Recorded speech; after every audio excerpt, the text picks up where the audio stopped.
E aí, pessoal, tudo certo? Beleza? Eu sou o Gabriel. Sou o Daniel. E a gente trabalha numa empresa chamada Brain. Nós temos essa empresa, somos nós dois apenas. Nós somos desenvolvedores full stack. Trabalhamos com client-side e com server-side também. Trabalhamos com provisionamento de servidor, com consultoria, então a gente tem um conhecimento assim, um pouco amplo assim, nessa área. A gente vai falar sobre o que são Chef e Puppet, que são as duas ferramentas principais de gerência de configuração, gerenciamento de configuração nesse movimento que surgiu chamado DevOps. E antes disso a gente vai falar também um pouco sobre o que é DevOps e o que ele não é também, que é uma confusão bastante comum na internet, nas comunidades, para dar uma introdução para o pessoal, porque a gente sentiu assim que se a gente fosse falar direto sobre o Chef e o Puppet, ia ter um gap de conhecimento assim, com as pessoas que a gente conversou e tal. Então é interessante a gente falar sobre a origem do movimento. Tá, então, o Gabriel falou assim, vou contar uma história rapidinho, assim, desde os primórdios do movimento aí, ou o que pelo menos o que o pessoal fala que foi o começo.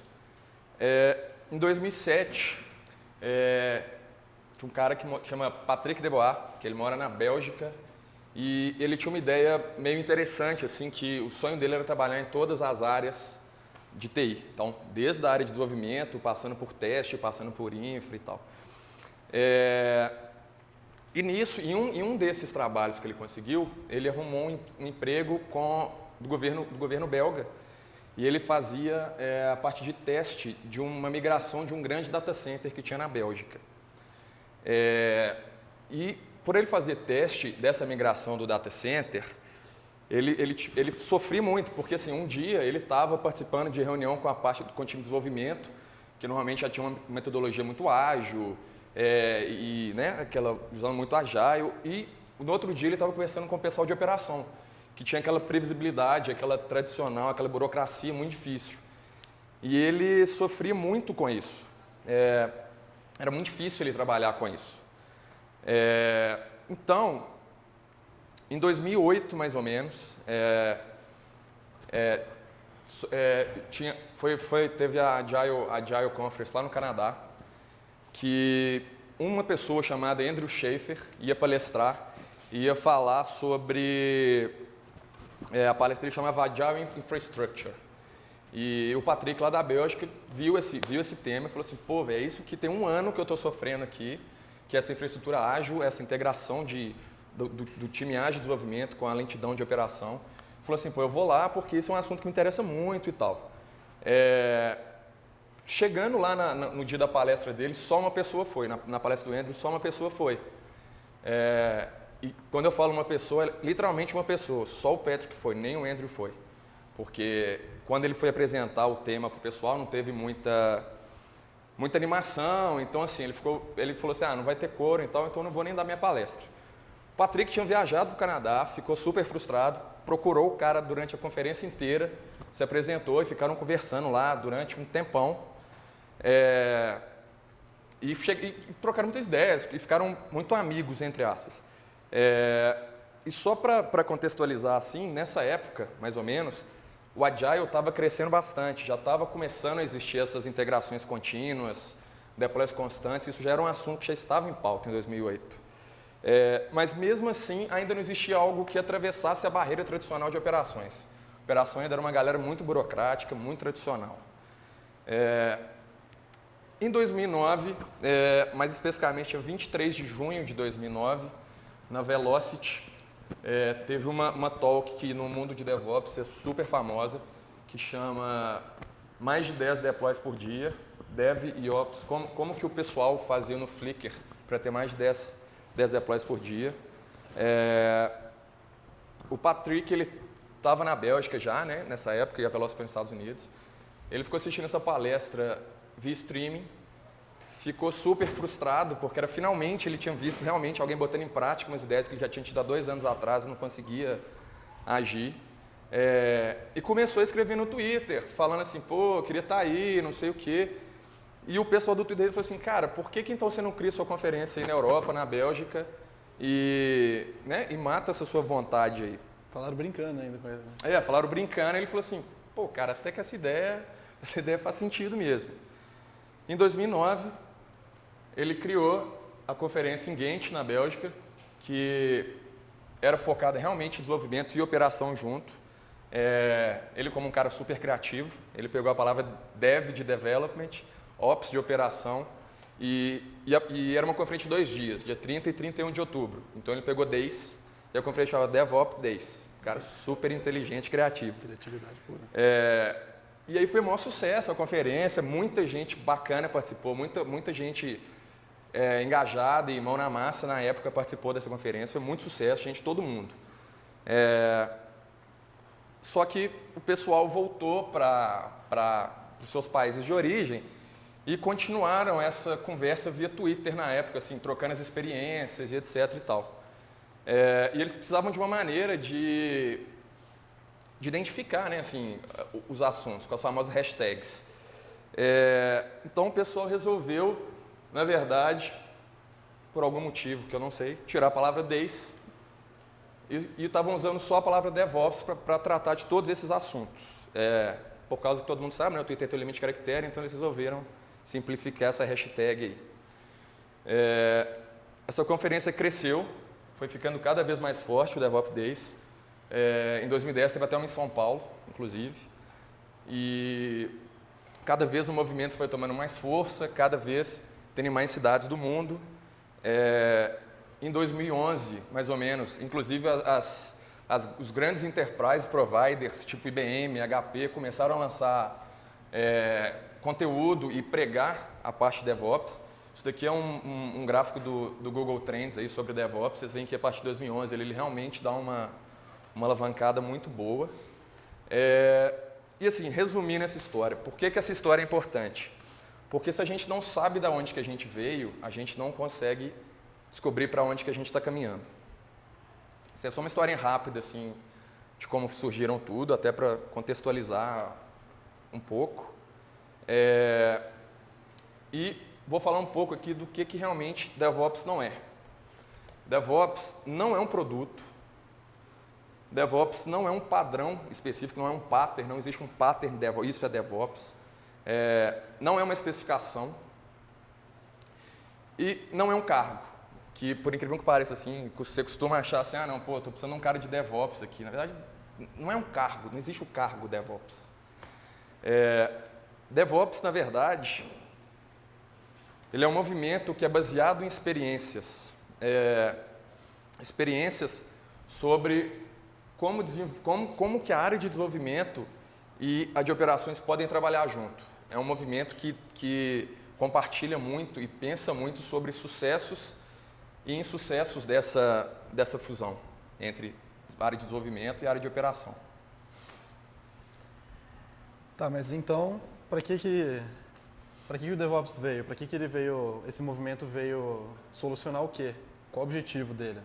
São basicamente 3 tópicos principais que eu listei para falar os problemas que ele veio para resolver. Ele veio para tentar aproximar as equipes realmente de desenvolvimento e operações que tradicionalmente sempre foram separadas. O pessoal de desenvolvimento com uma mentalidade, o pessoal de operações com a outra mentalidade, que eu vou me aprofundar daqui a pouco mais. Então ele veio para tentar cobrir esse gap que tinha na comunicação entre esses caras, para fazer a efetividade da equipe como um todo crescer. Ele também veio para trazer um pouco mais de agilidade no processo de deploy, porque esse engessamento da equipe de operações geralmente faz o processo de deploy ser bastante moroso e bastante burocrático. Provavelmente quem já trabalhou com uma empresa mais tradicional, fábrica de software, sei lá, alguma coisa assim, sabe o quão é frustrante você faz um código hoje, corrige um bug hoje, aí daqui a 2 semanas passa por um procedimento interno e fala assim, putz, bacana, tá lá a minha correção de bug daqui a 2 semanas. Né? Então isso fica esse tempo todo em stage. Fica esse tempo todo você sofrendo sem ver o que realmente você fez ou a correção. E também para utilizar do código de programação e de todas as boas práticas que isso é inerente para fazer provisionamento de servidores e manutenção. Então agora eu vou pegar esses 3 pontos e vou entrar um pouco mais a fundo neles. O primeiro ponto, que é esse gap entre desenvolvimento e operações, é bem simples de expressar com essa imagem, onde ele consegue mostrar ali para a gente o que é uma equipe de desenvolvimento tradicional, onde você tem o Product Owner, uma equipe ágil, na verdade. Você tem um Product Owner, os desenvolvedores e os testers sempre trabalhando em um ciclo bastante curto, de iterações curtas e funcionalidades aparecendo o tempo todo. Essa equipe, o interesse principal dela é adicionar funcionalidade, adicionar valor ao codebase, é publicar funcionalidade nova. Então, eles sempre estão nesse ciclo de iteração bastante curto.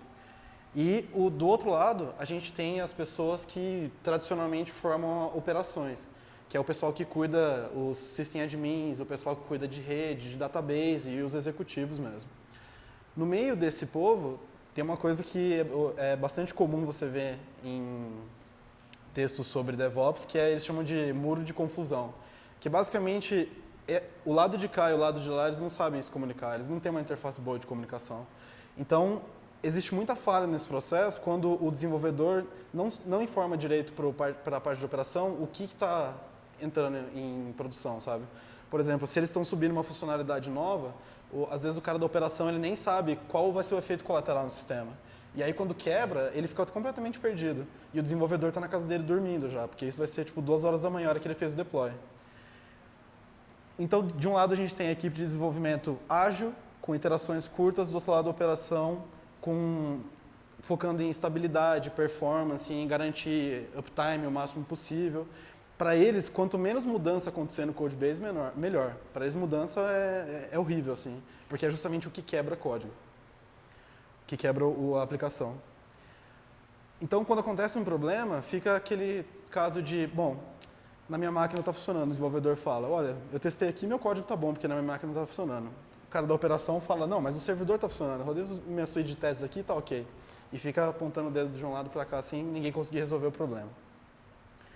O que precisa fazer para resolver isso? A primeira parte da implantação desse movimento de DevOps é você juntar, você parar de ser uma briga entre os desenvolvedores e a operação e você aproximar eles, realmente fazer uma mudança cultural na empresa. Você introduzir, de repente, algum processo onde os desenvolvedores e a equipe de operação eles têm responsabilidade igual pela funcionalidade que está entrando. Então, como o Daniel já falou antes, não existe um conjunto de práticas 100% estabelecidas, nem uma especificação.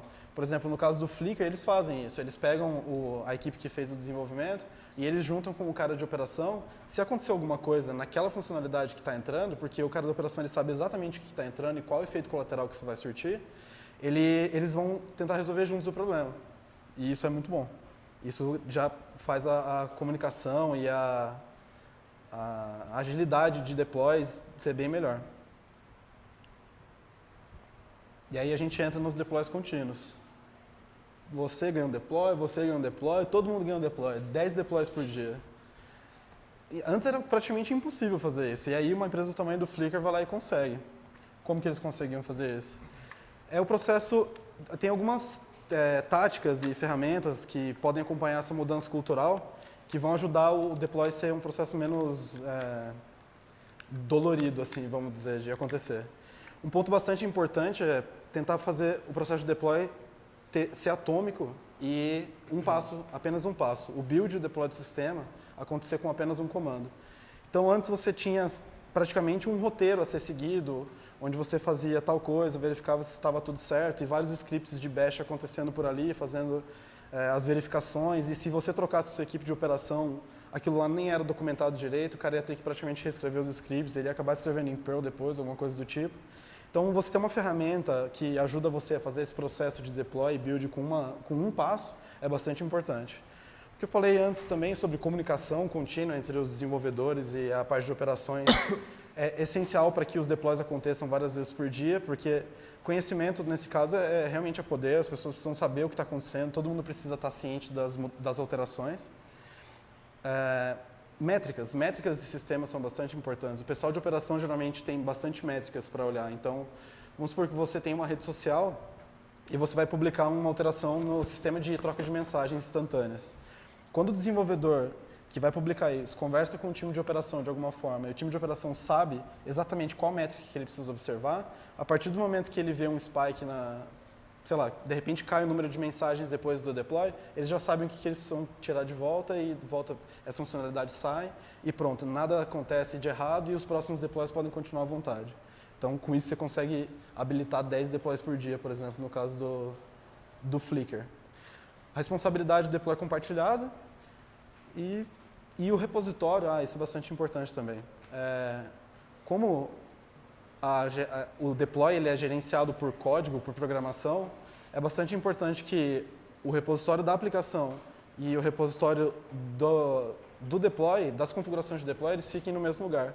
Porque assim todo time de desenvolvimento, todo time de operações sabe exatamente para onde olhar quando tiver algum problema, sabe?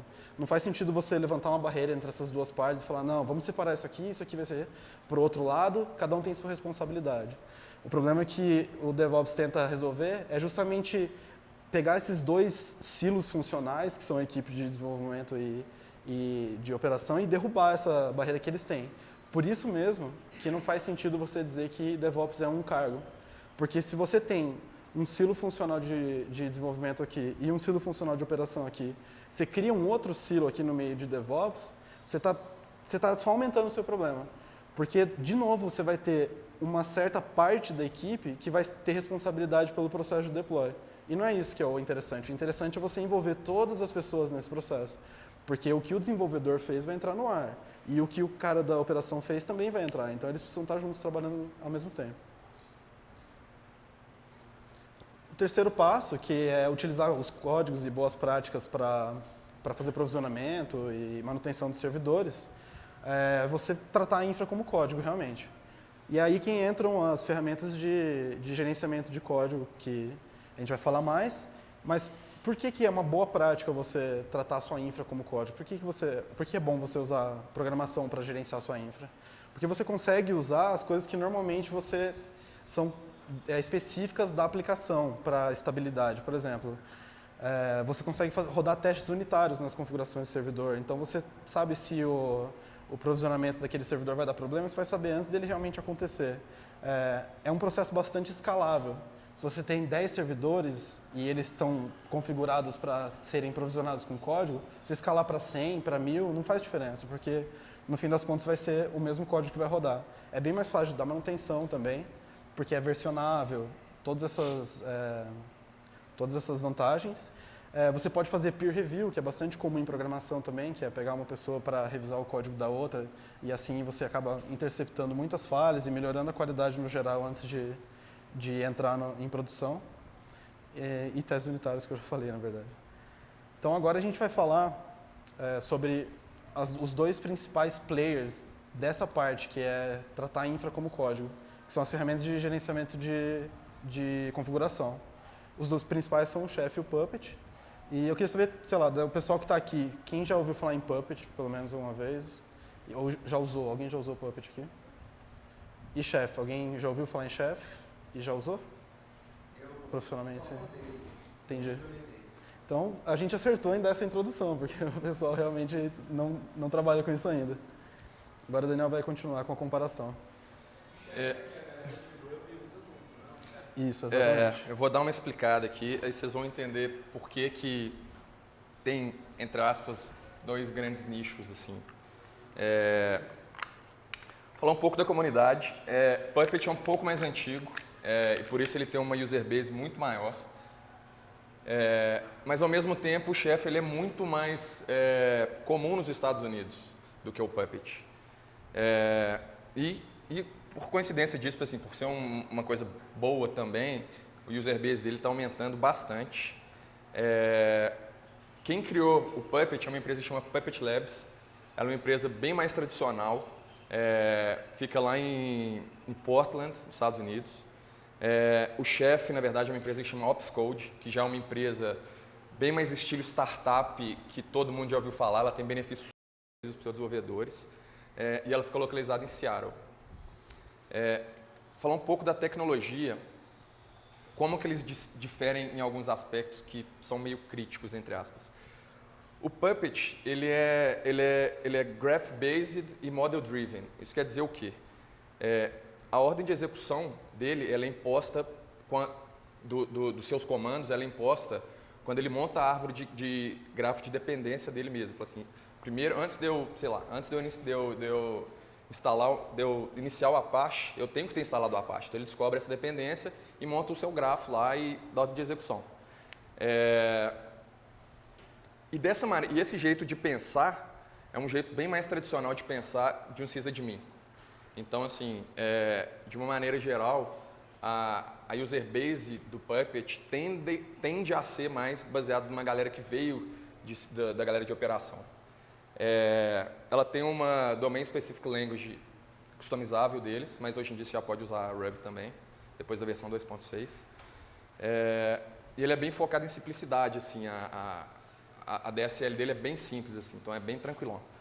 O Chef, na verdade, ele faz a ordem de execução tradicional, bem procedural mesmo, assim, tirando, se você quiser tirar um fluxo, notificar alguém, assim, mas assim, o padrão dele é ser proceduralzão. E por essa maneira ele aproxima muito mais do pensamento de desenvolvedor.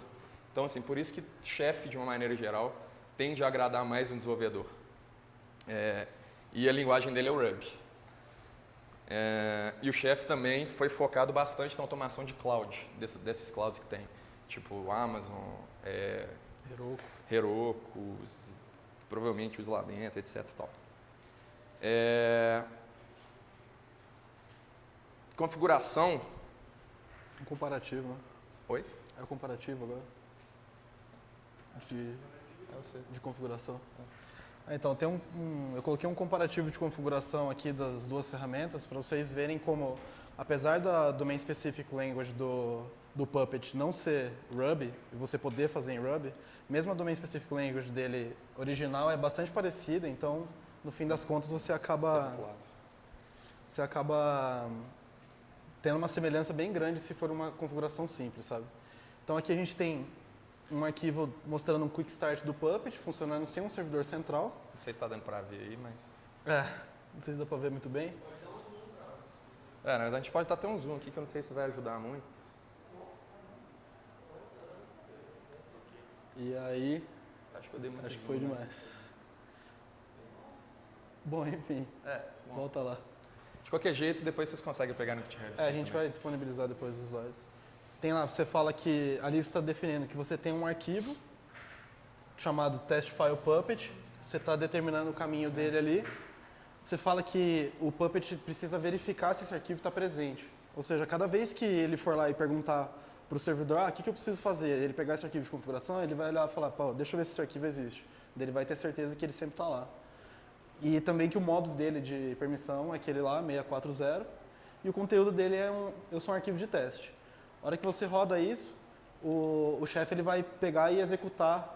Nesse caso, não dá pra gente ver o que o Daniel falou, dele montando um grafo de dependência e tal, porque ele realmente não tem dependência.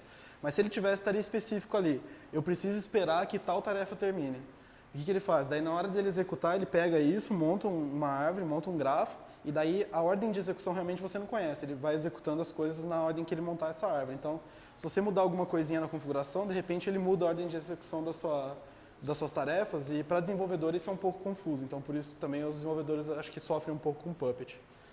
E aí, no caso, para fazer exatamente a mesma coisa com o Chef, solo, sem o servidor, a única diferença grande assim é que você acaba usando o Knife, que é uma ferramenta, um utilitário que vem junto com o Chef, que ele roda, basicamente ele serve para rodar comandos em todos os seus nós, todos os seus servidores, através de alguns critérios que você especificar. Então, se você quer mandar ele criar uma receita nova, ou se você quer mandar ele executar um comando por SSH, você geralmente utiliza o Knife para fazer isso. E ali você tem uma receita que fala praticamente a mesma coisa. O nome do arquivo, que é o caminho dele. Para esse arquivo você faz o quê? Seta o modo, que é 640, seta o conteúdo, e se ele não existir, você cria. É bastante parecido. Se você lado a lado ali, você consegue ver que para ler é bem tranquilo, assim.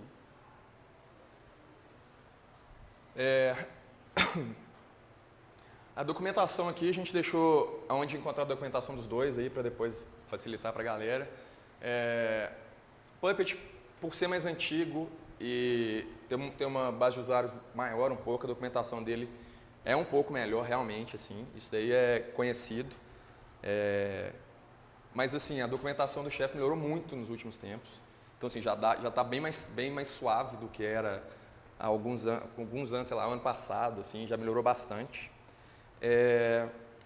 Agora, contextualizando um pouco assim, quem usa Puppet, quem usa Chef e tal, vocês encontram nesse endereço também uma lista enorme de pessoas que usam o Chef. O Facebook é um deles, DreamHost é um deles também, então assim, tem muita gente que usa Chef. No lado do Puppet, a gente também tem empresas enormes. O Twitter é uma das empresas que usa, a Nokia é uma das empresas que usa, o CERN é uma das empresas que usam. Então, assim, é bem difundido mesmo e é bem maduro. Então, não é... Vocês podem usar tranquilamente que se o Twitter está usando um lado ou o Facebook está usando o outro, eu garanto que ele está bem maduro, assim.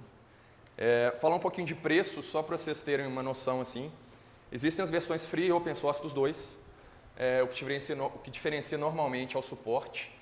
Ou então, se você quiser usar ele numa cloud privada, você não quiser ter que instalar o seu servidor e tal. Eles também fornecem esses servidores centrais para você colocar suas configurações lá e seus nodos só conectam nesse. O Puppet, o preço dele começa em... o preço do Puppet ele é anual, então são 100 nodos por ano, ele cobra $99, chegando até 79, isso é $79 por nodo, se você tiver até 2.500 nodos. Se quiser mais que isso, manda e-mail, liga. E fala com o time deles, né? De venda. Conversa com eles lá. E o Chef é a mesma coisa, o preço é mensal, você paga $120 por 20 nodos, ou então você paga $600 por até 100 nodos. A diferença é só mensal, assim, o preço é quase igual. Acho que o Chef é um pouco mais barato por nodo, se você pegar mesa a mesa, assim, mas mesma coisa. Em ambos também você pode usar a versão open source e você mesmo... Se você não precisar do suporte, ou você não quiser um suporte pago, tal, igual eu falei no começo, tem versão free, open source, tem fórum, tranquilão. Mas esqueça muito disso. Vai para eles fornecem infraestrutura física? Não. Eles fornecem, na verdade, o servidor e o suporte. Só o suporte. Mas você que vai ter que, por exemplo, ir no lugar onde serviço de cloud. Não, sim. Na verdade, o servidor que eu falo é o servidor master que vão estar todas as suas receitas ou seus arquivos de manifesto. Dependendo de qual dos dois que você vai usar, entendeu? E as suas máquinas, que eles chamam de nodos, essas máquinas conectando lá, que esse que é o custo real, entendeu? É tipo isso. Mas assim, a Amazon é outra coisa. É só para você... Pode montar o seu próprio servidor. Não, você pode montar se você quiser instalar lá, fala, cara, eu quero ter um servidor de Chef meu, e aí você vai pagar sua Amazon lá, entendeu? Ambos rodam em Linux, em Windows, outras variedades de Unix também, BSD roda, e tem suporte parcial para OS X Server, os dois. Então assim, na verdade é só... E o Chef, ele tem também se você tiver até 5 máquinas, você pode usar a própria interface web lá do Xcode, é grátis, só cadastrar lá. Não espere muitas coisas da UI, não. É a pior experiência de usuário que eu já vi dos últimos tempos, assim. Mas é muito bom, funciona muito bem. Só não espere, porque assim, o Puppet, a interface paga dele é bem boa mesmo e tal. A do Chef já não é tão boa, assim, se você precisar de entrar lá na mão e tal. Só para talvez se não tenha ficado claro esse lance do servidor, é porque os dois eles têm uma forma bastante similar de funcionar. Pensa que ele tem um servidor onde ele gerencia as configurações, que é basicamente o servidor que vai conversar com todos os seus nós para falar para eles o que eles precisam fazer. E os comandos você geralmente envia da sua estação de trabalho. Então você está no seu laptop, você manda um comando para o servidor de gerência de configuração e esse servidor vai se responsabilizar por disparar essa mensagem para todos os seus nós. Então você está mandando para... Você fala, eu preciso atualizar o Node.js em todos os meus nós, porque saiu um bug fix lá e eu preciso aplicar. Você vai lá e usa o Knife, ou usa o negócio do Chef, do Puppet, e fala lá para o seu servidor. Servidor, notifica todos os nós que eles precisam rodar esse comando aqui. Sudo yum update node lá, por exemplo. E aí o servidor vai lá e espalha essa mensagem para todos os nós. Esse servidor você consegue... Sim, só para deixar claro, né? Tem uma diferença no Chef e o Puppet. Verdade. No caso do Chef, no caso do Puppet, o Puppet realmente faz isso. Você vai lá no servidor, fala, servidor, roda aí um yum update, ou faz o que você quiser. O servidor vai lá, ele dispara esse comando. No caso do Chef, na verdade, se você fizer um Knife, Zec, qualquer coisa, na verdade ele conecta no servidor seu de configurações, pega a lista de nodos, você pode passar alguns filtros, tipo assim, eu quero só um nodo tipo tal, ou que tenha o atributo tal, ou qualquer coisa. Só os web servers, por exemplo. E aí ele te retorna uma lista de IPs, E aí ele abre conexão SSH paralela, sua máquina abre as conexões paralelas, em cada uma e executa. Tem uma outra diferença também na questão de atualização da configuração em si, é que o Chef, por default, assim, quando você instala o Chef Client lá no seu nodo, ele não fica ativamente falando assim, ó servidor, o que você tem de novo aí? Para você garantir que você está sempre, né, a sua infra está sempre igual. Você pode fazer de duas maneiras. Você coloca numa cron lá, para ele ficar executando esse comando. Ou então ele mesmo, se você passar alguns parâmetros, ele vira um daemon que você pode falar assim, 5 minutos você verifica lá se tem alguma coisa nova e tal. E o Puppet é diferente. Não. Por padrão, o Chef, se você mandar, ele não faz, entendeu? O Puppet, se eu não me engano, ele vem com um sistema de message queue, que daí ele usa esse tipo de broadcast para notificar os nós. Ele ativa, assim, né, no caso. Você atualizou lá, falou assim, cara, atualizei minha configuração. Aí ele se vira para atualizar. Então... O servidor dispara lá um broadcast e fala, ó, galera, essa é a mensagem aqui, e os clientes vão lá e recebem. Assim, uma coisa que diferencia um pouco os dois é que, assim, o Puppet é uma coisa, em um primeiro momento, quando você bater o olho, ele pode aparecer mais simples, até pela linguagem de domínio dele e tal, ser mais simples, ele resolve tudo sozinho e tal. E o Chef, na verdade, assim, não é que ele é mais complicado, mas ele te dá um pouco mais de poder. É isso, essa que é a diferença. Justamente. Para concluir, então, Chef ou Puppet, né? Que basicamente esse é o tema da palestra. Qual dos dois usar, né? Qual dos dois que você vai usar? Sim, na verdade, sim é a resposta. Se você tiver tempo, se você realmente puder, é muito legal que você instale os dois e faça os testes e siga o tutorial que tem na documentação do Getting Started, que daí sim você vai conseguir sentir de verdade com qual dos dois você tem mais familiaridade, qual que vai resolver os problemas que você tem dentro da sua infra, porque cada caso realmente é um caso bastante individual. E no final das contas, os dois são bem parecidos. É questão de gosto mesmo, assim, de verdade. No fim das contas vai acabar não sendo tem isso. muita diferença hoje em dia, mais não. Se quiser jogar uma moeda para cima. Mas assim, realmente usem, porque isso vai facilitar muito a vida de vocês. Provavelmente quem já teve que configurar mais de uma máquina na mão em produção, principalmente em cloud, que por algum motivo você perdeu a conectividade de uma máquina, sei lá, sua chave não funciona mais por algum motivo, você ter um negócio desse aqui te economiza horas e estresse assim, imensuráveis. É muito fácil você usar, e até para você manter e conseguir escalar à medida que sua aplicação for crescendo. Então, independente de qual dos dois, simplesmente escolham um e usem, porque vale muito a pena. E agora, assim, a gente contou a história, falou de como tudo começou e saíram vários vídeos na época, lá em 2011, mais ou menos, quando o boom de DevOps começou. E a gente pegou um vídeo aqui que tem uma música utópica. Se vocês prestem atenção na letra, mas é uma letra muito boa. E eu imagino que a maioria das pessoas aqui queria que isso fosse verdade, assim. E o cara provavelmente é desenvolvedor, porque ele canta muito mal, mas é bem engraçado. Tem isso também. Ainda tem a parte tosca que é fundamental. Cadê? Pô, a gente acabou de testar. Peraí, deixa eu dar uma aumentada.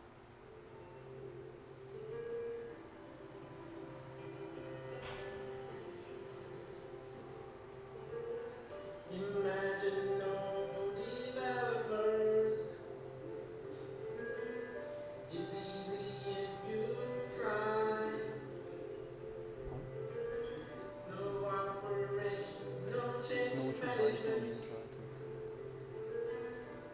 Cloud servers virtualized.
Aí é isso. Chega. Chega, acabou. Então é isso, assim, a gente queria só realmente apresentar, porque antes de... depois que a gente mandou o tema, a gente conversou com algumas pessoas e a gente sentiu um gap muito grande de conhecimento, assim, até do que era DevOps.